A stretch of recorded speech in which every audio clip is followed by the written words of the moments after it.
एक साधारण से किसान का बेटा जो पहले इंजीनियर बना, उसके बाद आईआईएम से एमबीए किया और फिर यूपीएससी क्लियर करके आईपीएस बनकर बड़े पदों पर रहकर देश की सेवा करी।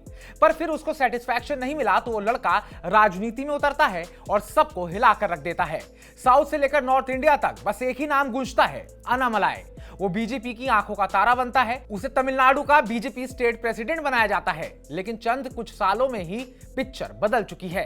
राजनीतिक गलियारों में सुगबुगाहट तेज है कि अन्नामलाई अब बीजेपी का रास्ता छोड़ कहीं और की डोर पकड़ने चले हैं, जिसके बाद दिल्ली टू चेन्नई नेता नगरी में हलचल तेज है। तो चलिए आज आपको बताते हैं कहानी अन्नामलाई की, एक साधारण से घर से निकलकर देश की टॉप न्यूज हेडलाइंस तक। नमस्कार, मैं उत्कर्ष प्रताप सिंह और आप देख रहे हैं टीवी9 भारतवर्ष।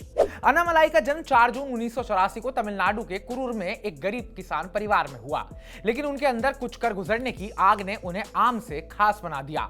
उन्होंने पहले बीटेक किया, उसके बाद आईआईएम लखनऊ से एमबीए और साल 2011 में यूपीएससी क्लियर करके वो आईपीएस बने। उन्होंने कई पदों पर रहकर लगभग 9 साल आईपीएस के रूप में देश सेवा करी, लेकिन मन नहीं माना तो राजनीति में कूद पड़े। 2020 में आईपीएस से इस्तीफा देकर बीजेपी ज्वाइन करते ही अन्नामलाई को पार्टी ने आगे बढ़ाया। एक साल के अंदर तमिलनाडु बीजेपी के अध्यक्ष बन गए। सोशल मीडिया पर धमाल मच गया। पीएम मोदी ने खुद तिरुपुर में उनकी तारीफ की और मंच पर पीठ थपथपाई। पार्टी उन्हें दक्षिण में नेक्स्ट बिग थिंग के रूप में प्रोजेक्ट कर रही थी। लग रहा था कि बीजेपी अब एआईएडीएमके जैसे सहयोगियों पर निर्भर रहने की बजाय अपना स्वतंत्र बेस बनाएगी। लेकिन फिर क्या हुआ? चुनावी हकीकत ने सब कुछ बदल कर रख दिया। बीजेपी का वोट शेयर जरूर बढ़ा, लेकिन सीटें नहीं आई।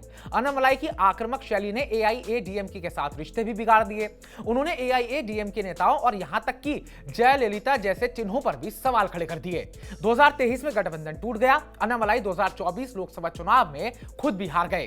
कुछ समय तक दिल्ली ने अन्नामलाई की स्वतंत्र विकास वाली रणनीति को सपोर्ट किया, लेकिन 2026 तमिलनाडु विधानसभा चुनाव की तैयारी में पार्टी ने फैसला लिया कि डीएमके को हराने के लिए चौड़ा गठबंधन जरूरी है।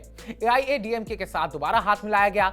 अप्रैल 2025 में अमित शाह खुद चेन्नई आए, एआईएडीएमके के साथ गठबंधन का ऐलान किया और साफ कहा कि गठबंधन अडापति पलनस्वामी के नेतृत्व में चलेगा। उसके बाद तेजी से बदलाव हुए। अन्नामलाई को तमिलनाडु बीजेपी प्रमुख पद से हटा दिया गया। नई राज्य इकाई के प्रमुख बनाए गए नैनार नागेंद्रन, जो गठबंधन के लिए ज्यादा स्वीकार्य माने गए। 2026 चुनाव में अन्नामलाई को टिकट तक नहीं मिला।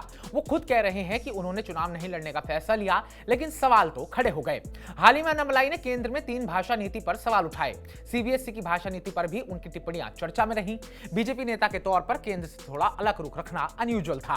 कुछ लोग कहते हैं कि वो खुद को तमिल नेता पहले और बीजेपी कार्यकर्ता बाद में दिखाना चाहते हैं, और अब खबर आ रही है कि वो खुद बीजेपी से अलग होने की सोच रहे हैं या फिर अपनी खुद की नई पार्टी बनाने की, जैसे कि टीवी के ने करा, जैसे कि एक्टर विजय ने किया और अपनी टीवी की पार्टी बनाकर खुद सीएम बन गए। अब सवाल ये खड़ा होता है कि अन्नामलाई सच में साइडलाइन हो रहे हैं या बीजेपी ने उनके लिए कोई बड़ा रोल सोचा है। तो यहाँ 2 मत हैं। सबसे पहला, उनकी स्वतंत्र रणनीति को दिल्ली ने छोड़ दिया है और गठबंधन की जरूरत उन्हें महंगी पड़ी। दूसरा, रणनीतिक ब्रेक, पार्टी उन्हें पूरी तरह मार्जिनलाइज नहीं कर रही। शायद भविष्य में बड़े राष्ट्रीय रोल के लिए तैयार किया जा रहा हो। अभी तक बीजेपी ने अन्नामलाई की खुलकर आलोचना नहीं की, जो इस बात का संकेत हो सकता है कि दरवाजे अभी भी बंद नहीं हुए हैं। अन्नामलाई की कहानी अभी खत्म नहीं हुई। एक पूर्व आईपीएस अधिकारी जो राजनीति में तूफान ला सकता था, आज अपने भविष्य को लेकर खुद सवालों के घेरे में है। क्या वो बीजेपी के अंदर ही नई भूमिका निभाएंगे या कोई नया रास्ता चुनेंगे? दिल्ली से चेन्नई के गलियारों में इस सवाल का जवाब आने वाला है। एक बात तो लेकिन तय है, अन्नामलाई जैसे लोग आसानी से फीके नहीं पड़ते। उनकी कहानी अभी काफी रोचक होने वाली है। तो अन्नामलाई को लेकर आप क्या सोचते हैं? कमेंट बॉक्स में कमेंट कर हमें जरूर बताइएगा। बाकी ताजा अपडेट्स पाने के लिए टीवी9 भारतवर्ष को सब्सक्राइब कीजिएगा।